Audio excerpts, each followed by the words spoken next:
एक गांव में बहुत ही गरीब बाप और बेटा रहते थे। बेटा 9 साल का था और बाप बीमार रहता था और काफी कमजोर भी था, जिसके कारण वह ज्यादा शारीरिक मेहनत वाले काम करने में असमर्थ था। वह अपना और अपने बेटे का पेट बड़ी मुश्किल से इधर उधर से लोगों से मांग कर पाल रहा था। दोस्तों, एक समय की बात है, दोनों बाप बेटा कहीं जा रहे थे और एक बाजार से गुजर रहे थे। बाजार की चमक धमक और तरह तरह के सामानों से सजी धजी दुकानें, खाने पीने और मिठाई की दुकानों को देखकर बेटा बहुत खुश था। तभी उसने अपने पिताजी से कहा, पिताजी मुझे ये मिठाई खानी। पिताजी ने दुकानदार से मिठाई का भाव पूछा। दुकानदार ने कहा 5 रुपए किलो। पिताजी ने बेटे से मिठाई खरीदने में असमर्थता जताई। कही, नहीं बेटा, यह बहुत महंगी है, हम नहीं खरीद सकते। लेकिन पिता के अंदर बहुत दुखी था। वह कितना लाचार और बेबस है कि अपने बेटे को मिठाई भी खरीद कर खिला नहीं सका। दोनों बाप बेटा मन मनोज कर वहां से चले गए और कुछ महीने पश्चात फिर वहीं से गुजरे। अब की बार बेटे ने फिर वही इच्छा जताई कि मुझे यह मिठाई खानी है। पिताजी ने दुकानदार से मिठाई का भाव पूछा तो दुकानदार ने कहा 10 रुपए किलो है। पिताजी फिर बेटे से कहा, नहीं बेटे, ये बहुत महंगी है, हम नहीं खरीद सकते। और दोनों बाप बेटे दुखी मन होकर वहां से चले गए।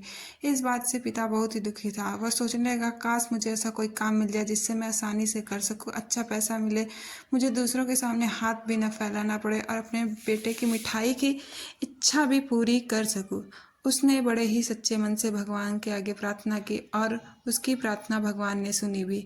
वह एक धनी व्यक्ति के पास गया और कहा कि वह एक गरीब बीमार लाचार है, फिर भी वह कोई काम करना चाहता है। वह अपने बेटे का भरण पोषण कर सके और अपना इलाज करा सके। बीमार रहते हुए भी उसके काम करने की इच्छा को देखते हुए उस धनी व्यक्ति ने उसे अपने यहाँ नौकरी पर रखा।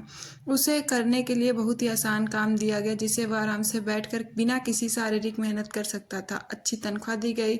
1 साल गुजर चुका था और बाप बेटा फिर उसी बाजार से जा रहे थे और बेटे ने फिर मिठाई खाने की इच्छा जताई।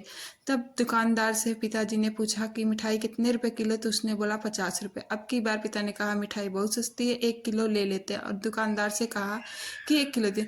तभी बेटे ने हैरानी से पूछा, पिताजी मैंने 2 बार मिठाई खाने की इच्छा जताई, लेकिन आपने एक बार भी नहीं दिलाए और इस बार 50 रुपए किलो मिठाई है और आप कह रहे सस्ती है, जबकि इसका दाम 5 गुना बढ़ चुका है। तब पिता ने बेटे को समझाते हुए कहा कि निस्संदेह यह मुकाबले में बहुत सस्ती, लेकिन हमारे पास उस समय इसे खरीदने की हैसियत और क्षमता नहीं थी और यह महंगी लग रही थी। अब हमारे पास हैसियत और क्षमता है, यह सस्ती लग रही। सो प्यारे दोस्तों, महंगाई नाम की चीज़ उन लोगों को चुभती है जो गरीब और लाचार होते हैं। मैं तो गरीब और लाचार नहीं हूँ।